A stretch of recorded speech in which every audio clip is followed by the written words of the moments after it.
Buenas noches. Vamos a dar inicio a la actividad. Bienvenidos todos, todas. Muchas gracias por acompañarnos. Algunos preguntaban por allí sobre la transmisión de esta instancia. Se va a ser filmada para luego poder ser replicada en los distintos institutos, particularmente aquellos que tienen la formación de educadores sociales. Entonces es una ventaja que vamos a poder revivir esta instancia en otros lugares del país en donde están formando educadores sociales. Vamos a dar inicio a esta instancia, conversaciones con Segundo Moyano en torno a la profesionalización de los educadores sociales. Hemos tenido la suerte de contar con la presencia de Segundo en una actividad en el departamento de Paysandú. Semana que viene también estará realizando un seminario en la ciudad de Rivera, en donde ya se ha empezado a difundir esa actividad, pero están convocados allí no solo, pero sí centralmente todos aquellos estudiantes de educación social para pensar la educación social, la necesidad de su profesionalización, pensar el campo y las prácticas socioeducativas. Agradecer de entrada a Segundo Moyano, educador social, ¿correcto? Doctor en pedagogía, y agradecer por la atención que ha tenido con nosotros, que siempre tiene con nosotros, su generosidad profesional de poder hacerse un tiempo en su estrecha, apretada agenda como para brindarnos un rato de conversación, de charla, y por eso agradecer desde ya la presencia de Segundo. Y bueno, avancemos. La idea esquemáticamente es que Segundo va a hacer una exposición en torno a algunas líneas de lo que nos convoca y luego poder abrir a un espacio de diálogo, de intercambio, en donde hagamos provecho también de aquellas preguntas, dudas y comentarios que todos los que estemos en la vuelta seguramente van a surgir. Bueno, adelante, Segundo. Muy bien. Buenas tardes a todos. Evidentemente, muchísimas gracias por la invitación, por la oportunidad, sobre todo, de poder compartir con todos ustedes algunas inquietudes y algunas preguntas que, en definitiva, es lo que hace que podamos seguir en esto, ¿no?, que venimos llamando educación social.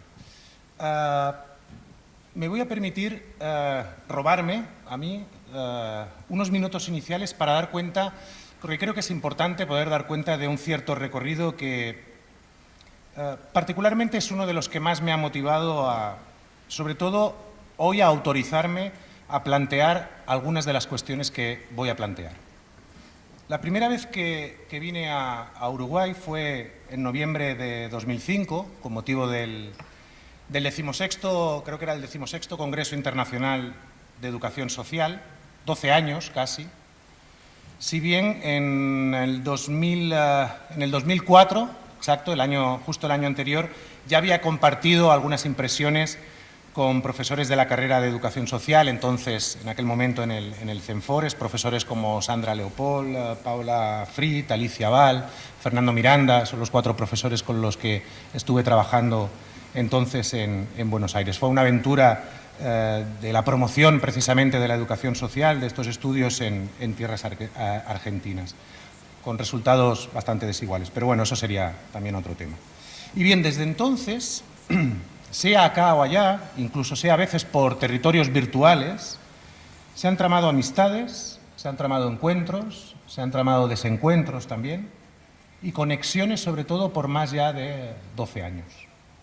He tenido la maravillosa oportunidad de compartir ocupaciones y preocupaciones, no solo sobre la educación social, aunque principalmente, sino también sobre dificultades y sobre logros, sobre decepciones y sobre apuestas, sobre el pasado, sobre el presente y sobre el futuro de la educación social.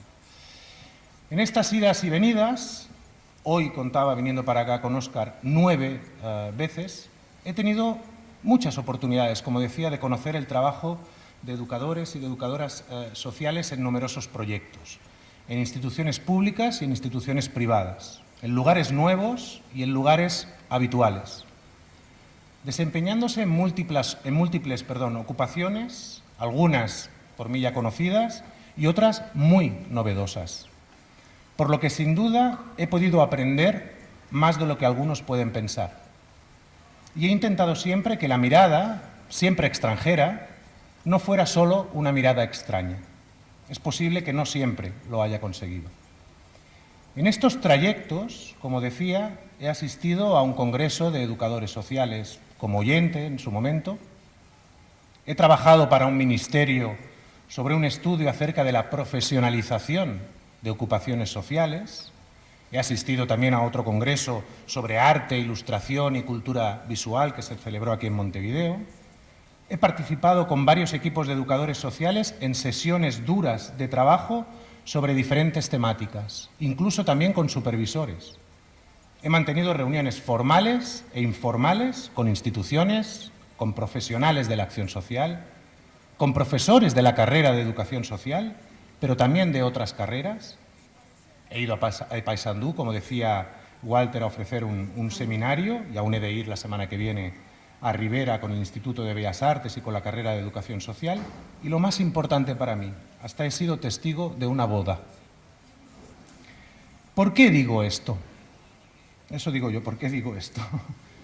Porque en estos trayectos de ida y vuelta, en 3 ocasiones se me pidió que ofreciera una charla, como hoy.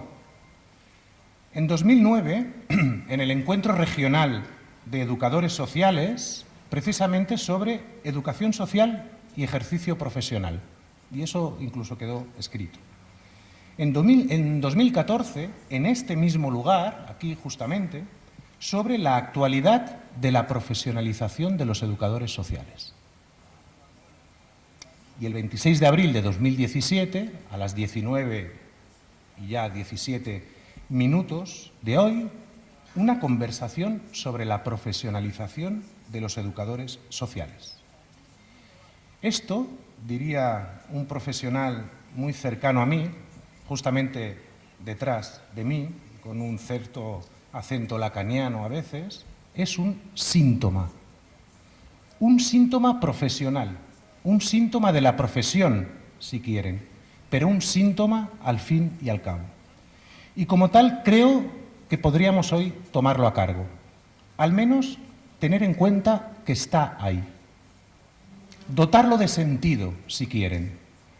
Dice un filósofo catalán, Josep Ramoneda, que la vida no tiene sentido, pero el sentido es necesario para la vida.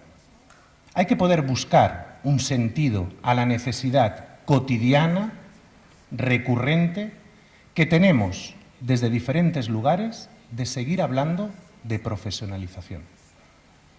¿Es algo de una cuenta no saldada? ¿Es una marca de los orígenes que conviene revisitar periódicamente? ¿Tanto? ¿Será que no todos estamos hablando de lo mismo cuando hablamos de profesionalización de los educadores sociales? Y mientras tanto, ¿qué de lo que pasa alrededor influye en ello? Ahora bien, en palabras de Viktor Frankl, el sentido no se crea ni se puede enseñar. Cada uno lo va descubriendo. Por lo tanto, mi intención hoy no es dotar de sentido al hecho de revisitar constantemente el concepto de profesionalización de los educadores sociales, sino intentar proponer un escenario colectivo, intentar crear algunas condiciones, pocas, para que ello sea posible por cada uno de nosotros, de manera particular, pero desde un lugar colectivo. Y como considero que no puede ser de otra manera, el formato de acercamiento, al menos el que voy a intentar, es el de la sospecha, el de la pregunta hacia sí, el de ver qué estamos diciendo que hacemos y qué estamos haciendo realmente.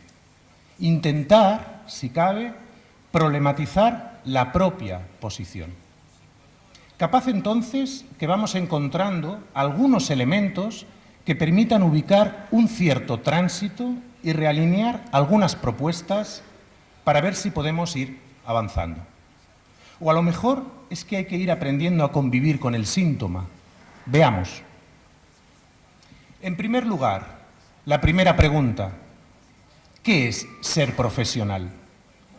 Todos aquí, al menos, deberíamos ya saber que en el caso de la educación social, como decía, en diferentes lugares y también con diferentes ritmos, se han ido asentando algunos hitos, así se han llamado, algunos mojones, que nos han permitido afianzar una oferta de trabajo educativo y social. No voy a entrar en ello, sino en ver qué hemos hecho con algunos de esos hitos. Vuelvo a la pregunta y la amplío. ¿Qué es ser profesional? Un título, ya lo tenemos. Siempre, por supuesto, un título a mejorar, a construir, a deconstruir, por supuesto, pero el título ya lo tenemos. Bien. ¿Será entonces un cuerpo teórico que sustente el ejercicio de esta profesión que llamamos educador social? Existe. Existen, diría yo, en plural, y hay un nivel aceptable de producción, si bien nuestros orígenes ágrafos persisten. Es decir, nos sigue costando escribir y nos gusta mucho más hablar. Es posible que siga habiendo un cierto déficit de circulación y de intercambio de conocimiento. Es posible. Y también es cierto que el campo de la educación social es amplio y diverso en modelos de acción. Hay y seguirá habiendo diferentes maneras de entender la práctica socioeducativa o la práctica educativo-social. Seguro. Pero se ha ido construyendo, insisto que desde diferentes perspectivas, un cierto sustento desde la propia profesión y no tan solo desde lugares disciplinares dispares. ¿Es entonces un sueldo? Pues la verdad que son sueldos precarios, que se ha avanzado más en algunos territorios que en otros, que nos van pagando, también a unos más que a otros, pero mayoritariamente se cobra por trabajar en esto. ¿Tiene que ver entonces ser profesional con amar la práctica que uno realiza? Seguro que nadie se ha introducido en la educación social por el sueldo. Ciertamente hay en juego una cuestión que tiene que ver con el deseo particular, ya que hablábamos de síntoma, también me voy a permitir el lujo de tomar, o la licencia al menos de hablar de deseo. Es decir, posiblemente es un deseo en forma de un cierto compromiso social y político. Luego veremos si también ese compromiso es pedagógico.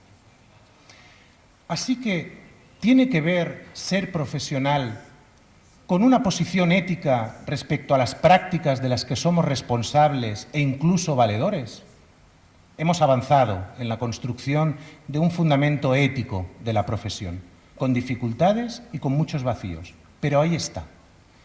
Así pues, tenemos una formación regulada, un cuerpo teórico y ético que se va más o menos regando, aunque sintamos muchas veces o de manera constante el peso de los clásicos, ¿no? Un sueldo que habrá que seguir reivindicando en términos de dignidad laboral, un compromiso que hay que cuidar, seguro, e incluso nos queremos bastante, con excepciones, por supuesto. Nos soportamos, si queréis que lo matice. Pues entonces, si vamos más o menos cumpliendo esos requisitos, ¿por qué seguimos insistiendo en centrar parte muy importante de la discusión en términos de profesionalización? Me atrevo a afirmar que lo que más nos pica, lo que más nos duele, lo que se torna de algún modo insoportable, carne de síntoma, es el reconocimiento del otro. Como si estuviésemos a la espera de clarificar nuestra propia identidad en función de si el otro lo hace, eso sí, tal y como queremos que lo haga. ¿Y ese otro quién es? Fundamentalmente, no solo, pero fundamentalmente, creo que son dos instancias.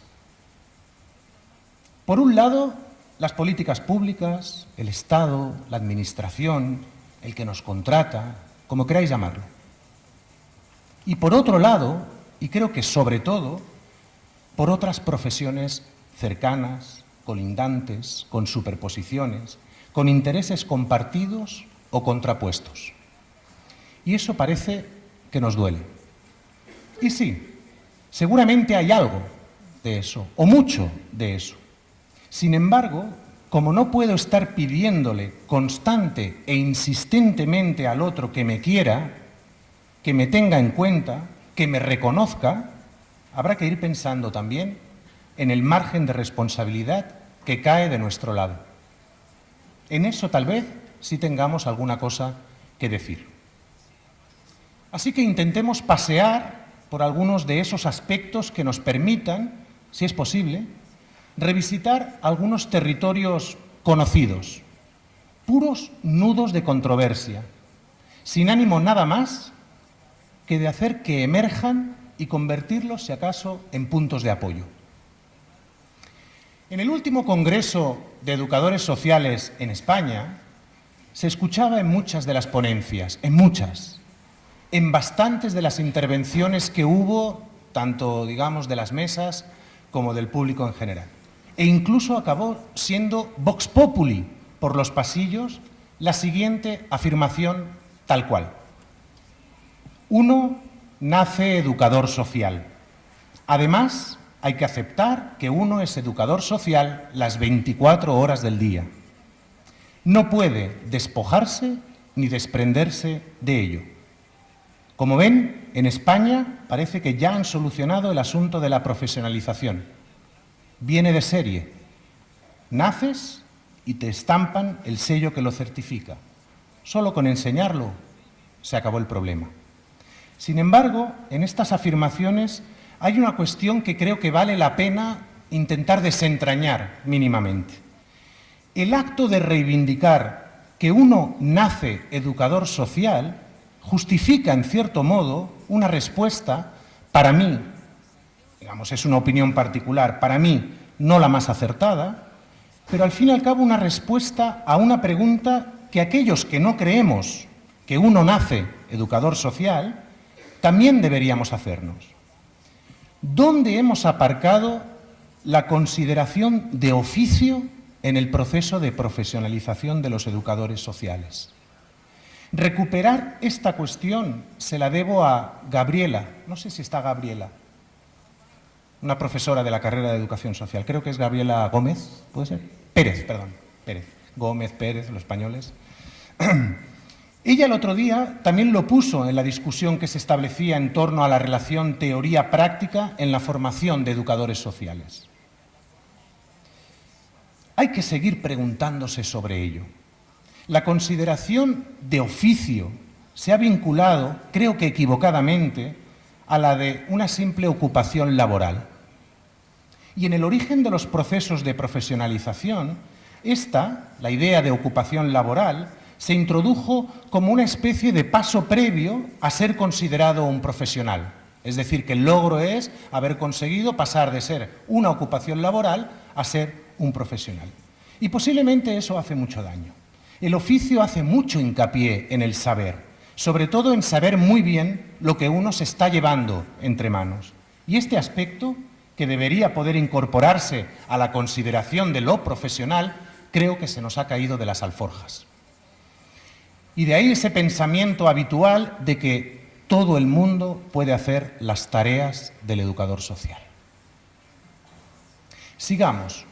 Otro aspecto que hace traba en ese síntoma de la profesionalización y que tiene que ver en cómo se pone en juego la profesionalidad.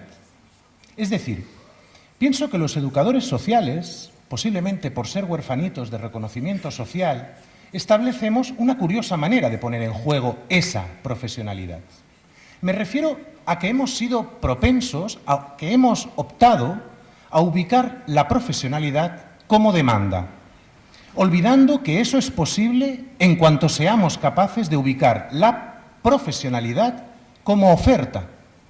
Es decir, influye más de lo que podamos pensar en un elemento clave en nuestras prácticas profesionales, los encargos que estamos recibiendo. Y aún más allá, en la lectura que hacemos de los encargos que recibimos. Seguimos esperando que el encargo sea nítido, sea claro, sea transparente, que condense sobre todo nuestras propias aspiraciones profesionales. Desconozco si eso va a ser posible. Conozco, sin embargo, que eso no es lo habitual. Ofrecerse como profesional también incluye el acto de poder descifrar, traducir, leer los encargos. Y más en los avatares de la contemporaneidad, de lo políticamente correcto, de lo superfluo.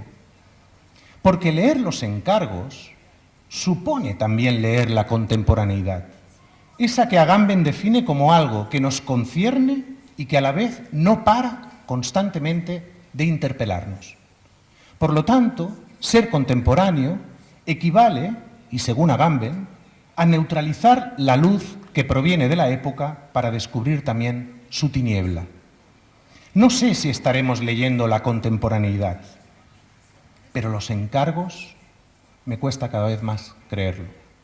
Posiblemente habría que empezar a asumir, por ejemplo, ese porcentaje fundacional de cierto control social que incorpora nuestra profesión. Y sí, ser aparato del Estado sin querer ser aparato del Estado, para acabar a veces siendo aparataje del Estado. En numerosas ocasiones sigo viendo un hacer como si no existiera, que en nuestra acción persiste ese mandato de control. Por supuesto que eso no nos define en su totalidad, por supuesto. Pero tengo la sensación de que hasta que no lo aceptemos, no seremos capaces de traducir precisamente los encargos de control en propuestas reales, sociales y educativas. Sino que, al contrario, desde la ignorancia podemos precisamente sobrepasar incluso la pretensión controladora del encargo. Ofrecer profesionalidad, por lo tanto, significaría principalmente, entre otras cosas, ubicarnos, posicionarnos, tomar a cargo para tener en cuenta que el encargo está para leerlo, no para asumirlo acríticamente o para demandar que eso no está pensado para mí como profesional. Habitualmente el otro no piensa excesivamente en mí. Capaz que llega un día en que los despachos de las políticas sociales se armen encargos exclusivos para educadores sociales. No lo sé. Mientras tanto, vayamos revisando qué narices estamos ofreciendo y, sobre todo, qué queremos ofrecer. O si decidimos, ¿por qué no?, ofreciendo más de lo mismo. Hace mucho frío en esta sala. Perdón, se me seca mucho la garganta. Vamos bien de tiempo, ¿no? Bien. Otro aspecto, otro nudo, si quieren, en relación a este concepto de la profesionalización. Eso que se configura en torno al reconocimiento que nos deben otras profesiones. Por supuesto, respecto a esas profesiones que os decía colindantes, ¿no?, las de frontera con la propia. Pero también con otras, ¿por qué no? Las ubicaciones, conexiones y relaciones con esas profesiones se producen en entornos y en contextos muy variados. En las propias instituciones, en los equipos habituales de trabajo, en propuestas interdisciplinares, en estructuras de trabajo en red, en múltiples condiciones y en prácticas diversas. Sin duda. Ahora bien, ¿cómo nos interpela ese paisaje en términos de profesionalidad? Dice un buen amigo mío, no es el mismo, del principio es otro. Dice ese amigo que algunos, más que equipos multidisciplinares, son equipos multidispersos. Curiosamente, las profesiones sociales tendemos a manifestar una disposición total y necesaria a este tipo de trabajo inter, multi y hasta transdisciplinar. Está muy bien.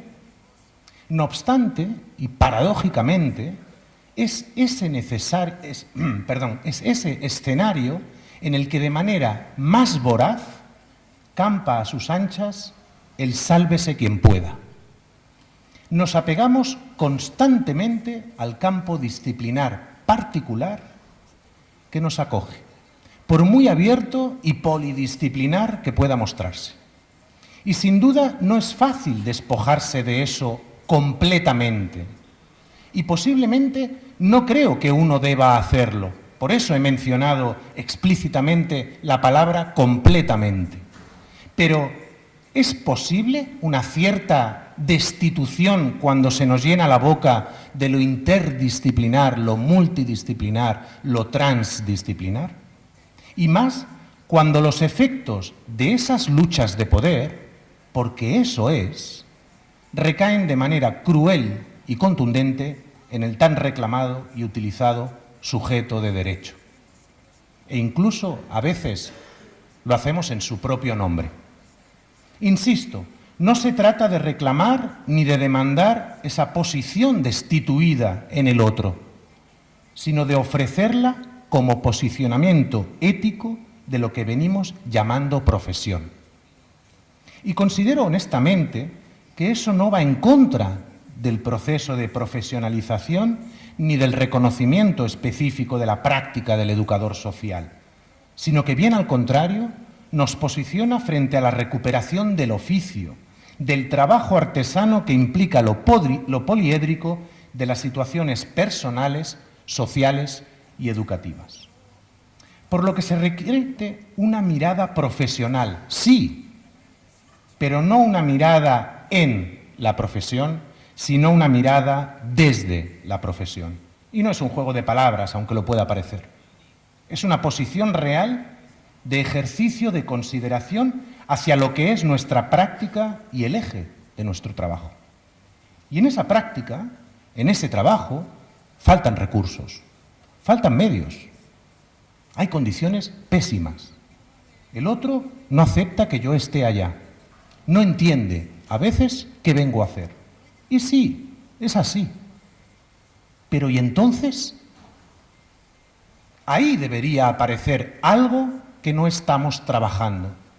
E incluso que los que nos dedicamos ahora a la formación de educadores sociales no estamos transmitiendo: la convicción. Si lo hacemos en términos de transmitir, si lo hacemos en términos de transmitir una convención, es decir, a transmitir una suerte de norma admitida, si queréis, tácitamente y basada en los precedentes o en la tradición. Pero parece ser que no logramos transmitir una convicción, una idea fundante sobre la que pivotar y adherirse como punto de partida. La convicción de que una mirada desde la educación social puede movilizar al sujeto, que una propuesta trabajada, pensada y reflexionada puede suponer al sujeto sostener posibilidades o, por qué no, otros trayectos. Y esa convicción se modifica, se construye, se actualiza, se recompone en función del lugar en el que uno trabaja y también con quién trabaja. Y, por supuesto, se comparte. Y esta cuestión de la convicción me lleva a otro de los nudos, a uno que le tengo especial cariño. Los que me conocéis un poco, los que me conocen un poco, saben que soy un incansable tocapelotas con esta cuestión. Pues incluso con eso hoy me voy a permitir el lujo de ofrecerlo a modo de posibilidad de sospecha. Evidentemente no lo voy a llevar hasta lo rocambolesco, ¿no? Porque todo tiene un límite. Me refiero a preguntarnos sobre qué nos pasa con lo pedagógico de nuestra profesión. ¿Qué sucede que no acabamos de dar cuenta de eso que definimos como una profesión de carácter eminentemente pedagógico? ¿Es que no sabemos sobrellevar eso de lo híbrido que supone poner en marcha acciones pedagógicas en contextos no habituales? ¿Qué pasa? ¿No somos escuela pero queremos serlo? Y conviene aceptar que existen dos caras de la misma moneda.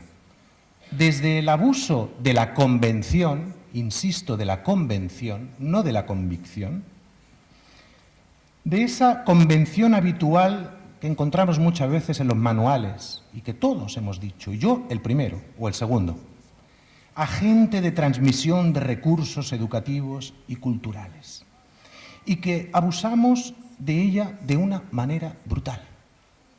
pero incluso la otra cara de la moneda, llegar hasta la desfachatez de vestir cualquier oferta de recurso educativo y cultural.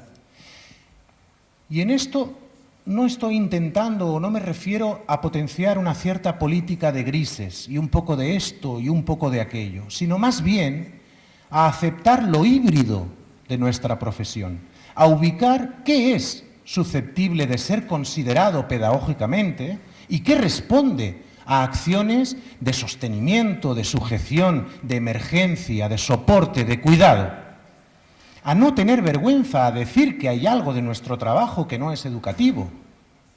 Y eso, aunque pueda parecer raro, fortalece la idea de un compromiso pedagógico, el que tenemos más abandonado. Porque el compromiso político, evidentemente en sus diferentes versiones, parece que suele estar. Parece, también podríamos hablar de ello. El ético, también. El compromiso social, posiblemente también. Pero el compromiso pedagógico parece que lo alojamos en la convención de nuestra formación o en una definición que ya está preestablecida.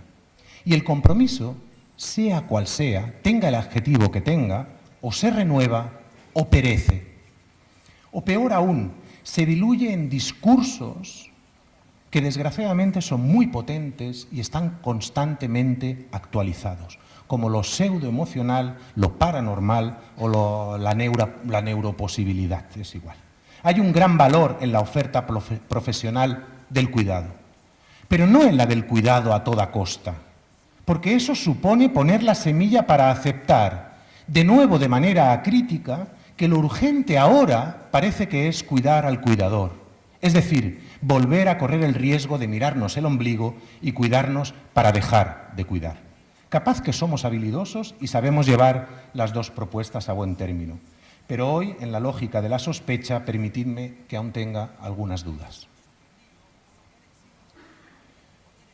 Bien, no sé cómo vamos de tiempo, pero sobre todo para intentar no desmantelar la convocatoria que se ha hecho a que esto precisamente pueda ser una conversación. Voy a ir concluyendo. Seguramente podríamos trazar muchos más nudos, ¿sí?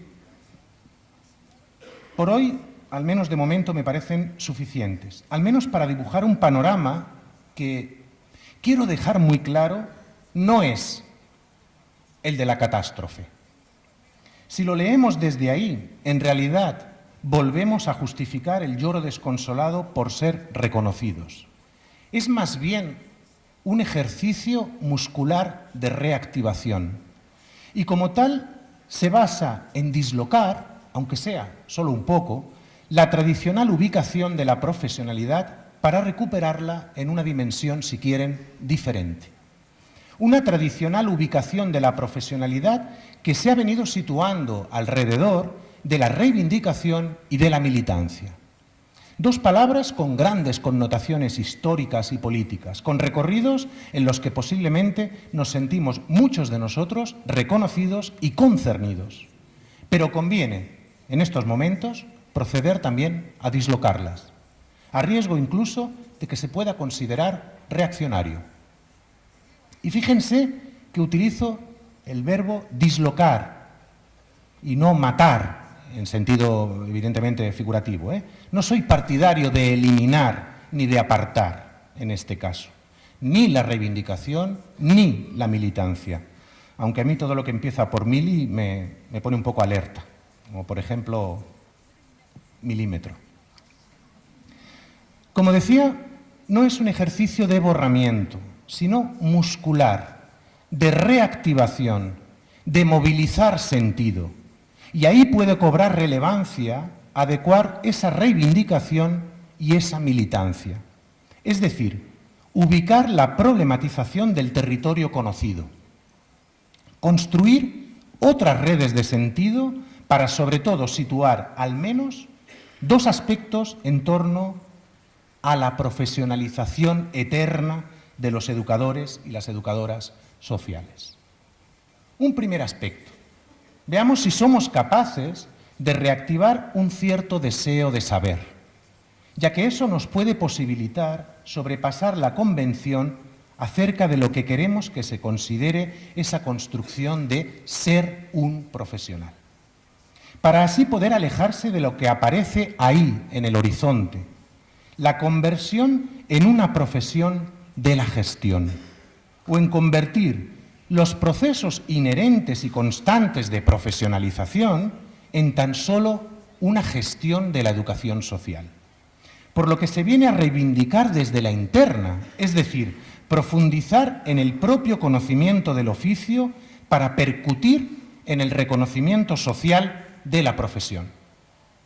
Y un segundo aspecto, también de la misma manera, ver si somos capaces de recrear, de reinventar también los espacios de resistencia. Bueno, esta palabra también está bien, ¿no? La resistencia. O lo que viene a ser lo mismo, una renovación del compromiso en tanto posibilidad de hacer frente a las lógicas de la contemporaneidad.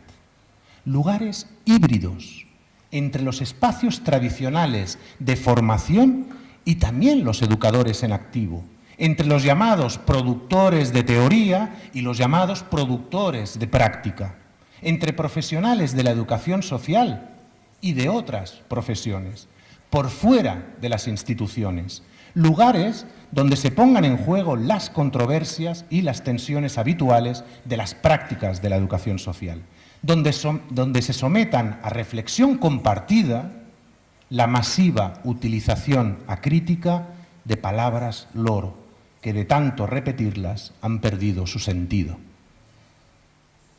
Lugares de resistencia para abordar precisamente lo contradictorio y lo paradojal de nuestra profesión.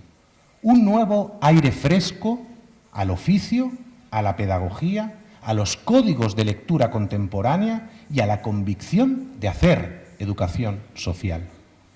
En definitiva, particularmente me visualizo en una especie de encrucijada, un lugar comprometido donde se está jugando algo de la vitalidad de una práctica profesional, sin ánimo de profetizar. O dislocamos la educación social o se nos muere. Y ahí hay que decidir.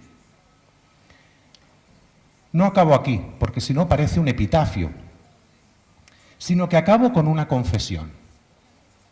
Les explico por qué les hablé desde donde les hablé y por qué dije lo que dije. Y no es porque no llevara tiempo pensando en estas cuestiones y en su oportunidad de traerlo a conversar. Que sí. Pero hace pocos días, en eso que tiene uno a veces de mantenerse conectado con lo que uno cree que es su casa, leía la siguiente noticia. Un joven, tras ser acusado de injuriar a un policía, es condenado a 7 meses de trabajos socioeducativos.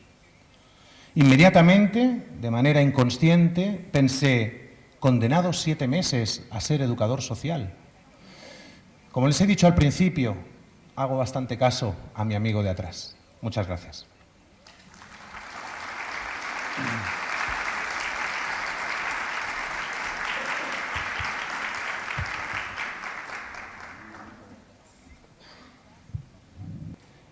Has sido en todos tus textos, seguís siendo muy crítico de lo que denominás la psicologización de lo pedagógico, o esta idea de cierta manera de la banalización de la pedagogía y del discurso pedagógico.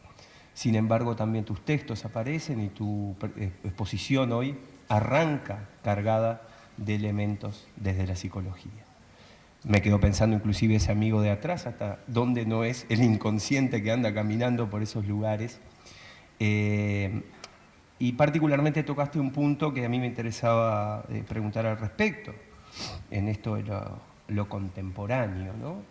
En relación a el trabajo interdisciplinar, transdisciplinar, multidisciplinar, como los formatos que históricamente han estado arriba de la mesa en relación a nuestro campo, a nuestro desempeño profesional, y preguntarte específicamente en relación a uno de estos encuentros de fronteras que tiene que ver justamente con la psicología y la pedagogía.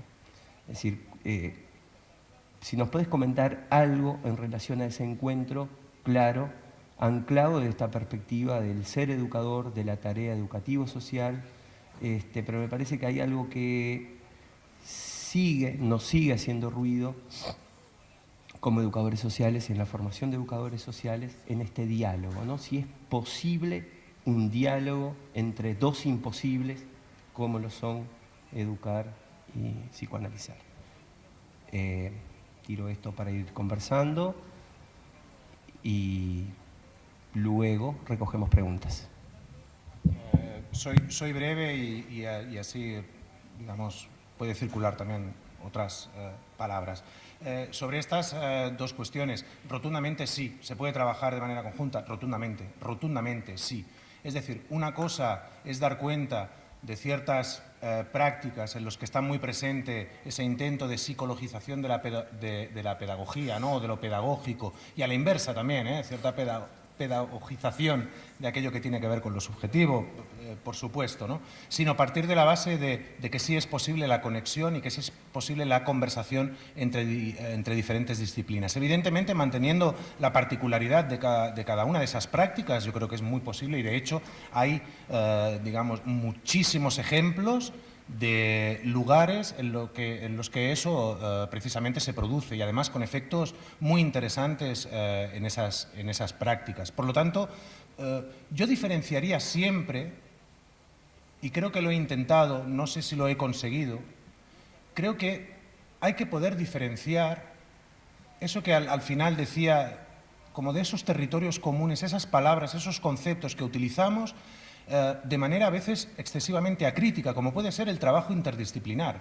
A ver, que todos estemos de acuerdo no quita que pongamos en suspenso ciertas maneras de abordar el trabajo interdisciplinar, porque hay trabajos interdisciplinares que ni son ni son disciplinares, es decir, que están basados a veces en ciertas amalgamas que incluso ni casan ni se cosen entre ellas, y que sobre todo ni se escucha una a la otra. Por lo tanto, yo diferenciaría eso del trabajo interdisciplinar sometido a una cierta posición crítica. Es decir, lo digo porque en la mayoría de las ocasiones el que está en medio de ese trabajo interdisciplinar es el sujeto.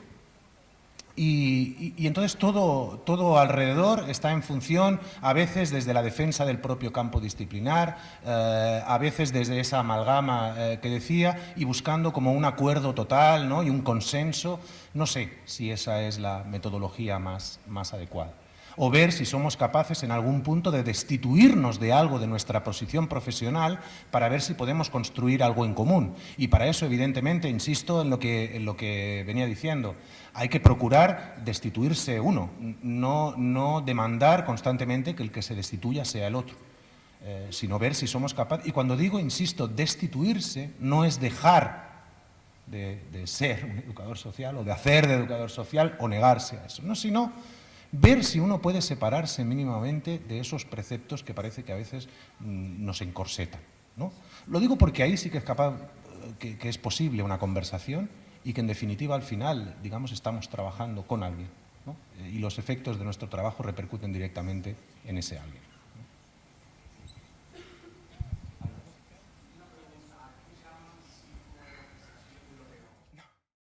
Ha sido siempre en términos de ciertos intentos de pasar problemas educativos única y exclusivamente por el cedazo de lo psicológico. Es decir, dando una explicación única y exclusivamente en lo subjetivo, cuando a veces tiene que ver con el propio profesional, con los contenidos que se trabajan, en cómo entendemos lo educativo, qué estamos enseñando, ¿no? En situar a veces cuestiones tan sencillas como que el problema es de motivación, ¿no?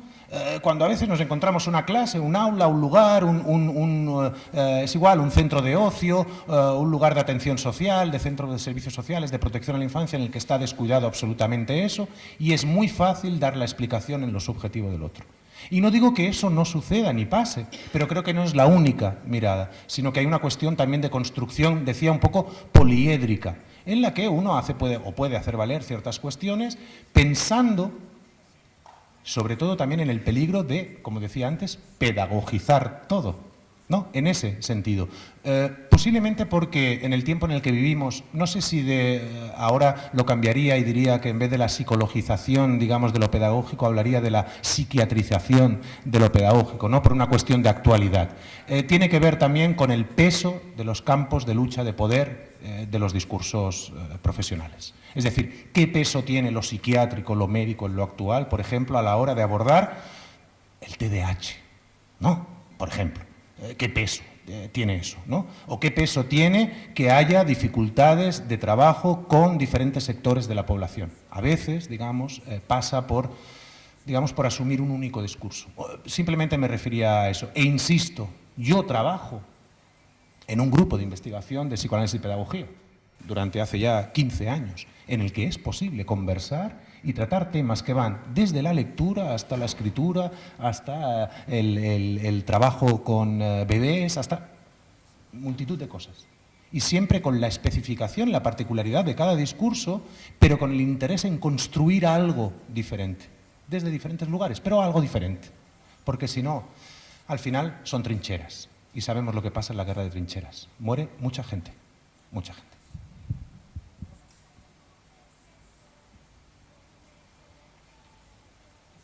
¿Quién dice yo?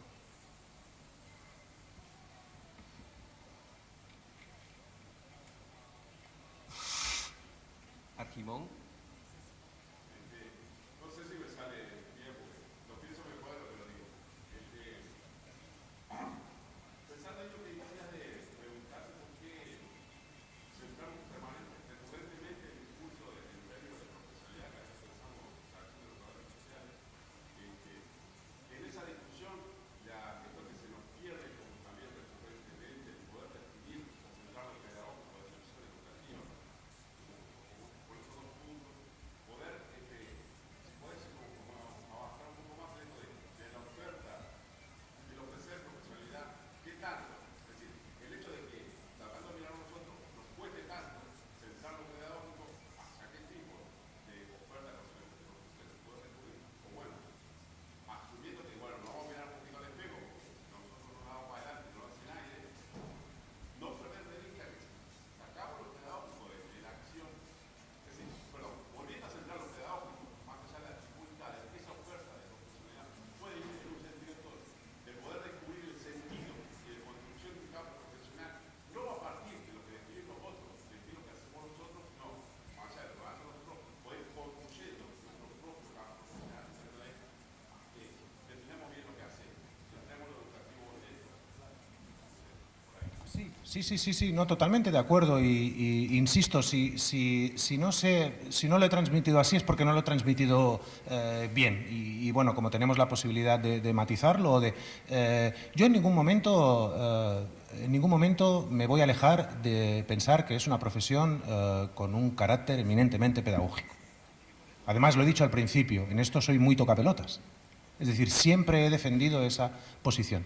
Lo único que planteo es que tengamos cuidado con sostenerlo solamente en esa especificidad que evidentemente nos define, sobre todo teniendo en cuenta esas dos caras de la misma moneda.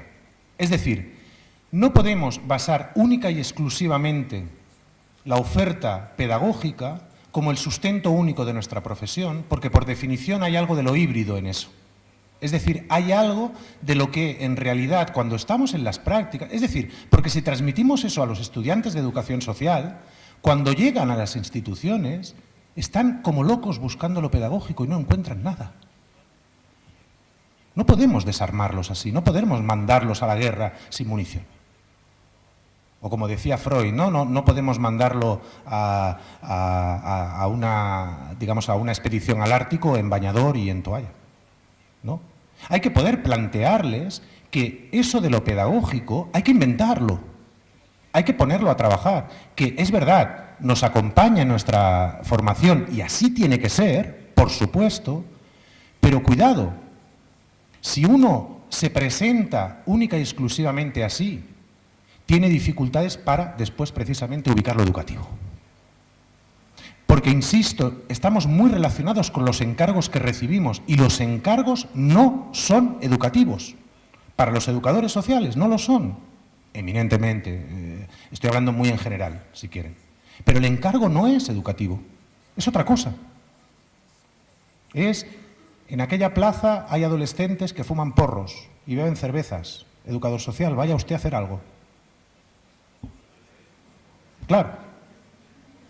No, pero ahí es donde uno, si se arma, perdonar que utilice esta cosa como un poco beligerante, pero supongo que tiene que ver con, bueno, con el frío y con digamos, con una cierta pasión en relación a que, insisto, no se trata de desestimar, no se trata de poner en falso, no se trata de cambiar esa perspectiva, no, sino de avanzar en eso, teniendo en cuenta o tomando a cargo que hay algunas cosas que capaz que nos hemos equivocado a la hora de potenciarlas o a la hora, digamos, de defenderlas a ultranza. Porque en el momento de defenderlas a ultranza es posible que hayamos centrado excesivamente la mirada en algo y nos hayamos olvidado de que hay algo también de nuestra práctica profesional que está muy presente. Hay instituciones en las que lo primero que hay que poder hacer es ver cómo sostenemos algo del recorrido del sujeto que llega, de esa persona que llega a la institución.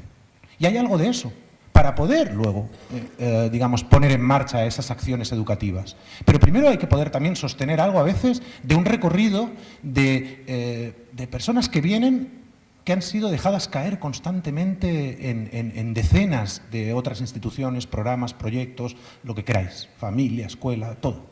Y llegan a veces en manos del educador social y posiblemente lo importante inicialmente es sostener eso. Y eso también forma parte de nuestra profesión, ¿no? Y no olvidar algo de eso. Y que, digamos, en los orígenes estaba presente. E insisto, ahí hay que ver la otra cara de la moneda. Es decir, solo cuidar, solo hacer eso. No introducir precisamente el vector de lo pedagógico. Entonces sí que evidentemente nos situamos en falso. Por lo tanto, creo que no se trata, y lo intentaba decir, no es una política de grises, no es una cosa de amalgama, de esto sí, un poquito de aquí, un poquito... No. ¿Cómo articulamos eso? Es nuestra obligación. Hay que poder pensarlo. Y pensarlo, evidentemente pienso que con otros, ahora en la actualidad, pero hay que pensarlo en cada una de las instituciones. Porque en cada una de las instituciones es diferente. No hay, digamos, una fórmula magistral, una receta que nos diga hasta aquí lo que estás haciendo es educativo y esto no es educativo y esto es... No la hay. Hay que trabajarlo en cada una de las instituciones. Afortunadamente uno no está solo, ¿no? Afortunadamente. Hay que ver cómo lo encontramos, ¿no? Yo creo que es un buen momento para hacerlo.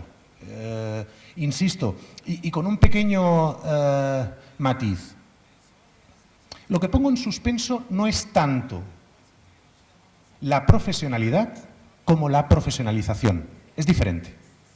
Si queréis, es un pequeño matiz. Y el matiz simplemente tiene que ver con lo que sí tiene un sentido, digamos. Hablamos de la profesionalidad como algo que nos define. La profesionalización es un proceso en el que hemos ido recorriendo ciertos hitos y que permiten, insisto, enfrentarnos a esa dificultad muy importante, cada vez más importante, que es la de que el otro nos reconozca. No he dicho nada, y lo he dicho adrede, queriendo, no he dicho nada sobre, y he situado que ese reconocimiento del otro tenía como dos polos, uno las políticas sociales o el Estado y otro otras profesiones. Aquí nos quedaría algo pendiente, e insisto, porque creo que no tenía excesivamente que ver, pero porque igual proviene precisamente o tiene que ver algo directamente con el producto de cómo estamos trabajando esos procesos de profesionalización en esos términos de reconocimiento del Estado y de otras profesiones, que tiene que ver con el reconocimiento social, con la ciudadanía. ¿Cómo nos ve la ciudadanía? ¿Nos ve? Pero también hay que preguntarse por qué. Creo que hay que preguntarse por qué en algunos aspectos hay algo de una cierta invisibilización. Insisto, claro que hay, digamos, que la responsabilidad no es única, que es compartida, que hay que poder verlo. Pero bueno, vamos a mirar la nuestra. ¿Qué grado, qué intensidad de responsabilidad tenemos nosotros también en eso? Porque creo que sería iluso, sería ingenuo pensar que nosotros mismos no tenemos responsabilidad en eso. Es decir, que haya un cierto grado de desconocimiento, que haya un cierto grado de invisibilidad. Creo que algo tenemos que ver también. Y posiblemente no se trata de llorar mucho, ¿no? Ya hemos llorado bastante. Ahora a ver, bueno, secamos un poquito las lágrimas y vemos si somos capaces de asumir algo de eso. Es un reto, creo yo.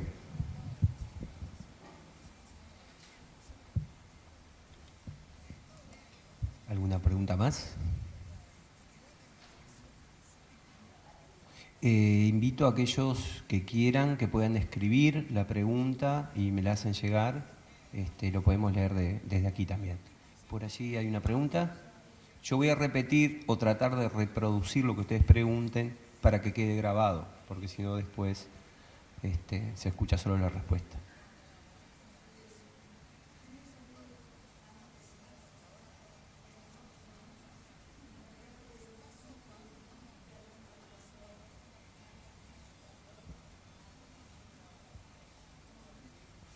Más fuerte, por favor.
La pregunta gira en torno, según mi interpretación, disculpe colega si no es así, al reconocimiento profesional y a esto que planteaba Segundo en relación a la destitución y a la disposición a este dislocamiento de cierta manera. Yo creo que estoy de acuerdo contigo. No creo que estemos en desacuerdo en esa afirmación, porque cuando yo hablo de destituir, me estoy refiriendo no tanto al trabajo con otros, en este caso otros profesionales, sino en las propias prácticas. Es decir, hay algo del reto y del desafío de las prácticas que requiere movilizarse o, si no queréis utilizar el término destitución, al menos algo de correrse un poco de la fundamentación total de la propia profesión para que puedan tener precisamente efectos en las prácticas. Es decir, eso creo que no está reñido con seguir reivindicando la figura profesional. Es más, creo que la sitúa en otro orden de cosas. Cuando uno está excesivamente pendiente de reivindicarse, creo que olvida que lo que pone en juego, en realidad, no es la profesión, sino una práctica. Y ahí yo creo que corremos un peligro. Es decir, excesivamente pendiente en eso, estamos acabando, o creo, al menos en algunas experiencias en las que yo me he sentido concernido por eso y que por eso creo también que me he autorizado a poder situarlo desde ahí, me da la sensación, insisto, en que estamos más pendientes de reivindicar que somos educadores sociales que poder pensar esas prácticas de otras maneras y ver si somos capaces en algún punto de ofrecer una respuesta, digamos, colectiva desde el trabajo de las diferentes profesiones. Y creo que eso no va en contra de reivindicar lo profesional de la educación social. Lo que tendríamos que preguntarnos es en qué lugares hay que reivindicarlo, en qué lugares o desde qué lugares no hay que destituirse y en qué otros momentos y en qué otras prácticas sí que hay que hacer un cierto intento de destitución o de correrse o de moverse un poco de los fundamentos de la propia profesión. Por lo tanto, no es una cuestión de rotundidad de que la única manera es destituirse de eso profesional, sino destituirse de algunas posiciones excesivamente férreas sobre lo que hace y no hace un educador social. porque incluso a veces nosotros tenemos dificultades para definirnos como profesionales, en algunos aspectos, en algunas prácticas, en algunas, incluso en algunos encargos que nos hacen, ¿no? Por lo tanto, estamos de acuerdo, yo estoy de acuerdo contigo en que hay en algunos momentos, digamos, en lo que se plantea es las valideces de los discursos, ¿no? La validez, perdón, de los discursos, que ahí sí que uno tiene que poder hacer valer eso y que no hay que correrse de eso, no, por supuesto. Me refería más a esas prácticas, estas interdisciplinares, transdisciplinares, multidisciplinares, todo lo que queramos adjetivar, en las que creo, insisto, no creo que sean solo los educadores sociales, yo creo que son todos los profesionales, y más en el campo social, en la que todos queremos decir nuestra opinión al respecto, porque pensamos que llevamos incluso la verdad, ¿no? Digo, no solo somos los educadores sociales. Lo que yo digo es que creo que demandar que el otro lo haga pasa también porque uno primero lo haga, ¿no? Y ver si somos capaces. Insisto, con intensidad y con matices. Totalmente de acuerdo contigo. Hay lugares en los que hay que posicionarse realmente como educador social y que hay que, digamos, ser valedores de ese discurso, ¿no? Eso creo que no va en contra, en ponerlo a veces en suspenso, en sospecha. Creo, y yo insisto un poco en lo que decía, yo creo que es un buen ejercicio de activación, si queréis, muscular, ¿no? El hecho de poder preguntar y preguntarnos constantemente sobre este tipo de cuestiones. A ver, sin llegar al delirio, por supuesto. Todo tiene límite, antes lo he dicho. Pero creo que pueden ser momentos a veces inaugurales de una manera, si no diferente, al menos con matices, ¿no? De acercarnos a la cuestión de la profesionalidad. Por allí había alguno levantado la mano. Allá en el fondo. Y luego Aníbal.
La intervención gira en torno al concepto de ética y su lugar en el proceso de formación profesional. Te agradezco muchísimo que saques esta cuestión, ¿no? Porque posiblemente es uno de los fundamentos actuales, ¿no? en los propios procesos de profesionalización, en este caso evidentemente de los educadores sociales, en los que ha habido más tensión y más discusión, entre los que digamos, planteaban una cuestión o una construcción de una ética de la profesión basada única y exclusivamente en un código deontológico, ¿no? En esta cosa, digamos, de qué está bien, qué está mal, qué es sancionable, y renovándolo, con aquellos que planteaban una cierta mirada hacia una ética de la acción social en el sentido más amplio. Es decir, que ahí sí que podía incorporar que no se trata tanto, o no única y exclusivamente, no se trata tanto de una ética del educador social, que en parte sí, sino en una ética precisamente de la acción social, en el sentido más amplio, y que ahí cada profesional debería aportar esa cuestión específica de, evidentemente, cuáles son esos efectos y los resultados que su propio trabajo está generando en ese campo de acción social, que creo que es ahí donde uno puede tomar instancia para ver qué es lo que está haciendo con ello.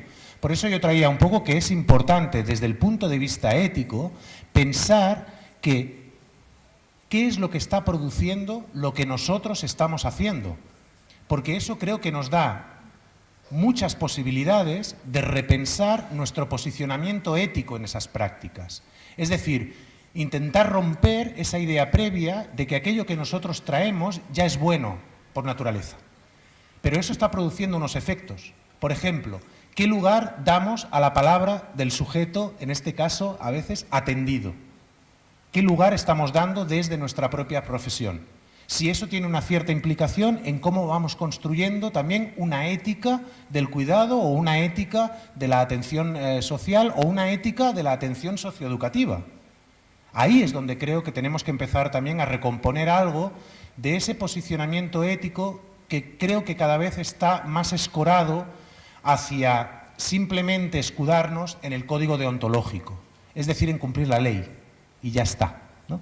Se ha producido una cosa muy interesante en los últimos años en algunas zonas de España, no en todas, pero en algunas, que además creo se puede tener un acceso bastante, digamos, cómodo y bueno, quiero decir que es muy accesible, en la que se ha construido todo un observatorio de la ética en la acción social.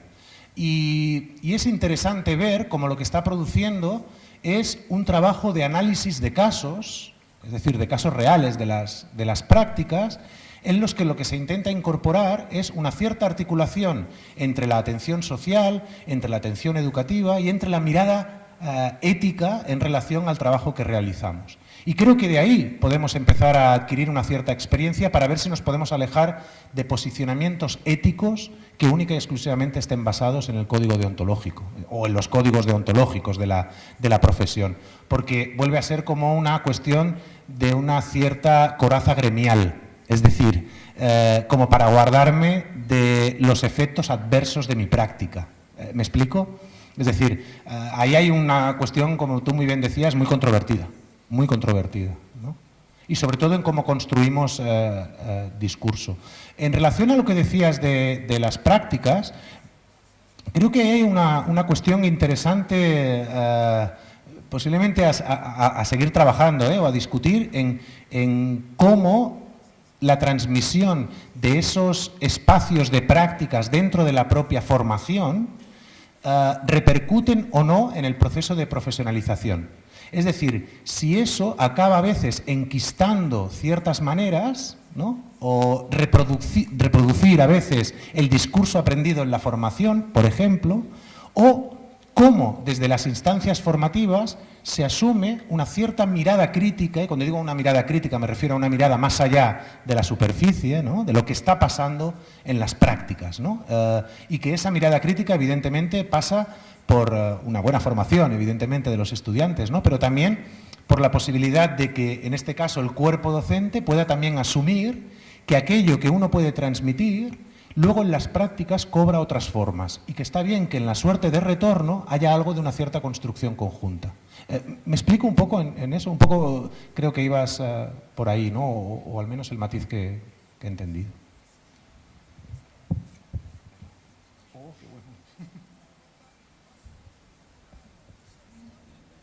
Hacemos lugar a un par de intervenciones más. Estaba Aníbal por allí y no sé si me perdí a alguien más que quisiera hacer alguna intervención. Capaz que buscando con lo que hablaba recién del posicionamiento ético,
La intervención refiere a la idea de oficio como categoría analítica en los procesos de formación, de profesionalización y de profesionalidad, digamos.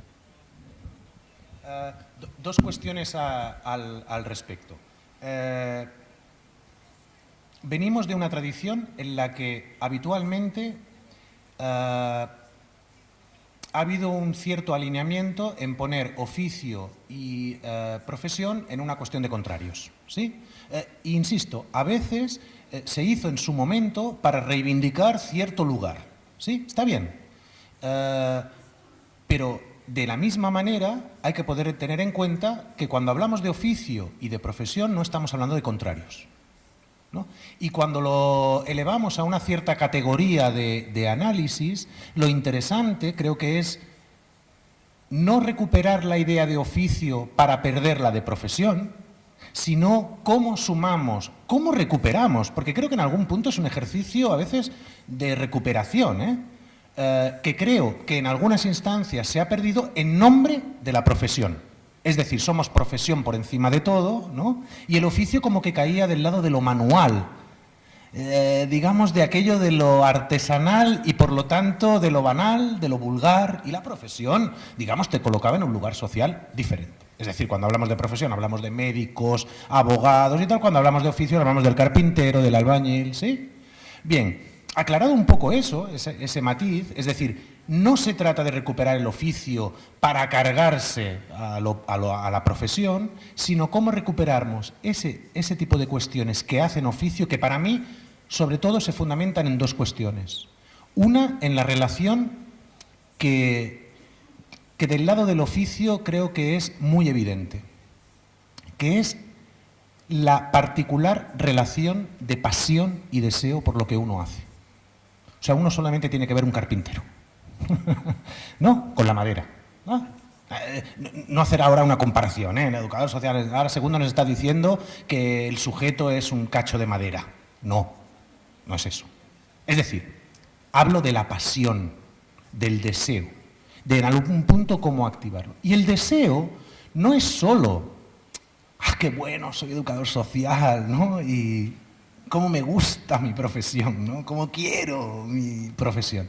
Porque aquí sé que hay educadores sociales en activo y estoy seguro que hay días, maldito el día que hice ser educador social. Y es así. Y con eso vivimos. Pero pese a ello, hay algo de ese deseo que está muy vinculado al saber. Es decir, no solo a manejar información, no solo a construir conocimiento, sino también a hacer circular algo de ese saber. Es decir, cuando uno atiende, trabaja con un adolescente, ¿no?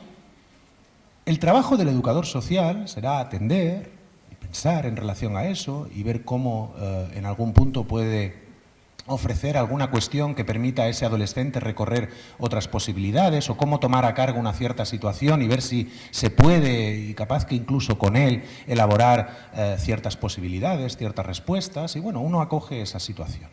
Uno se podría quedar en el que el trabajo del educador social es ese, pero el trabajo del educador social también es intentar ver cómo pensar esa lógica del trabajo, esa lógica del caso, en ver cómo es capaz de compartirla con otros en el propio equipo, que a veces son de la misma profesión y a veces no, y en el que pueden ir construyendo algo de un cierto conocimiento alrededor de esa práctica que permita situarnos en un cierto saber, es decir, en la posibilidad no de un saber cerrado, sino de un saber que circule. Y eso creo que se vincula mucho con el oficio, porque a veces pensamos que podemos encontrar respuestas a las dificultades, a los problemas de la práctica, en la propia práctica, ¿no? En el día a día. Y a veces hay que poder ver si somos capaces de separarnos mínimamente, de tomar una cierta distancia, que es en las mismas prácticas, pero tomar una cierta distancia simbólica, que creo que eso sí nos relaciona mucho con el oficio. Y la segunda cuestión que tú planteabas, estoy totalmente de acuerdo. El primer lugar para recuperar esa idea de oficio pasa por los lugares de formación. Pasa en cómo transmitimos los textos, en cómo transmitimos las palabras de los otros, en cómo en algún punto a veces, como para tapar el propio agujero, damos el texto de otro. Y a veces hay que poder trabajarlo con los estudiantes. Hay que poder ver si somos capaces de construir a veces, y no solamente en los prácticos, ¿no?, sino incluso en esas asignaturas que se llaman teóricas, ¿no?, fundamentales, ¿no?, las troncales de todo eso, es ver cómo ir introduciendo que la profesión no es únicamente un título, un sueldo, un cuerpo teórico, un compromiso ético. No solo es eso la profesión. Hay más cosas en relación a eso. Y yo creo que en la formación eso sí se puede transmitir. Ese deseo de saber se puede transmitir. ¿Que es difícil? ¿Que es complejo? Por supuesto. Me ha dicho que enseñar es fácil, es muy difícil. Pero creo que hay algo de esa transmisión que nos convoca incluso en relación a los propios, digamos, docentes, a las personas que ahora tenemos algún tipo de responsabilidad docente en la formación de educadores sociales, en ver también en qué lugares por fuera alimentamos nuestro propio deseo. Es decir, no vamos a poder transmitir un deseo si ese deseo no está, digamos, no nos atraviesa a nosotros. Y eso a lo mejor hay que buscarlo por fuera, en las prácticas, en lugares de estudio, en trabajos con otros. Sí, el otro día se comentaba también en ver si somos capaces de ir investigando cosas, sí, en todo eso. No solo en eso, pero en todo eso, ¿no? Hay que poder buscar, creo que, lugares por fuera de las propias instituciones formativas. De hecho, hay muchos ejemplos, y están surgiendo muchos ejemplos de trabajos en diferentes lugares con profesores, estudiantes, profesionales en el activo, gente con ciertas responsabilidades, a veces en las políticas públicas o a veces en la propia gestión, digamos, de instituciones, en las que están trabajando precisamente sobre cómo en algún punto hay que ir alimentando ese deseo de saber. Para mí es fundamental. Y luego, acabo, ver también o revisitar, de alguna manera, lo configurativo de la propia profesión. Es decir, no pensar, digamos, que hubo algunos hace 20 o 30 años que definieron ciertas cuestiones, ¿no? Y que está muy bien y que creo que hay que tener en cuenta, ¿no? Por eso decía, un poco con ironía, esta cuestión a veces del peso de los clásicos, ¿no? Sino atrevernos, porque creo que los clásicos estarían encantados de eso, de ver cómo actualizamos algo de eso. Digamos, cómo le damos ciertas respuestas a ciertos requerimientos en la actualidad en la que nos están poniendo los chicos, porque uno va con ciertas recetas aprendidas y el otro le dice no. Y ahí, como hayamos formado profesionales que delante de un no, lo único que saben poner en juego es esa cosa de lo estructural de la profesión, creo que tenemos un problema. Si hemos sido capaces de transmitir que delante de un no, uno en algún punto se puede pensar en qué, sí, es posible, vale, no sé qué hacer delante de este no, pero voy a ver si algo, digamos, es posible, si puedo abrir por aquí solo o con otros, ahí posiblemente sí que estaremos formando un profesional con un cierto oficio. Y un matiz, y del que no hemos hablado y que posiblemente estoy seguro que tendremos otras oportunidades, seguro para hablar de ello, ¿no? Pero seguimos, y el otro día trabajando con supervisores del INAU surgió esta cuestión, y es, seguimos confundiendo experiencia con veteranía. Es decir, parece que el oficio pasa porque llevan muchos años trabajando, y no creo que sea así. Es decir, eso es la veteranía, es decir, que llevas 20 años trabajando de educador social, pero capaz que llevas 20 años trabajando un poco mal.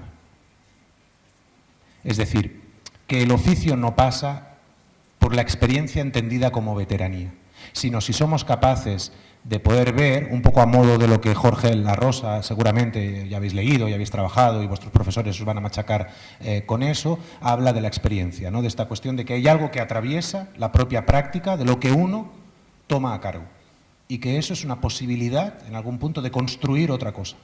Y eso es la experiencia. La experiencia es haber pasado porque un adolescente te diga no, pero no pensar que todos los adolescentes te van a decir que no, sino que tomo ese no y veo cómo lo puedo poner a trabajar. Si lo puedo poner a trabajar ahí, estoy seguro que uno puede encontrar ciertas respuestas. La solución no, pero algunas respuestas en el trabajo cotidiano estoy seguro que sí.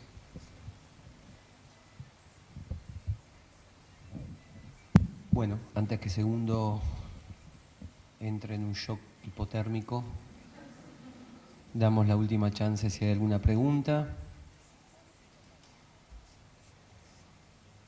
Agradecemos a todos entonces por acompañarnos, sin duda ninguna a Segundo, por dedicarnos este tiempo, por compartir, a los compañeros del IPA que nos han prestado la sala, al Instituto Escuela Nacional de Bellas Artes, con quienes venimos junto con Segundo pensando alguna de estas instancias, y a todos en general por acompañarnos, y bueno, y con Segundo seguramente esperamos sea hasta pronto, esa próxima vuelta. Y no hablaré de profesionalización.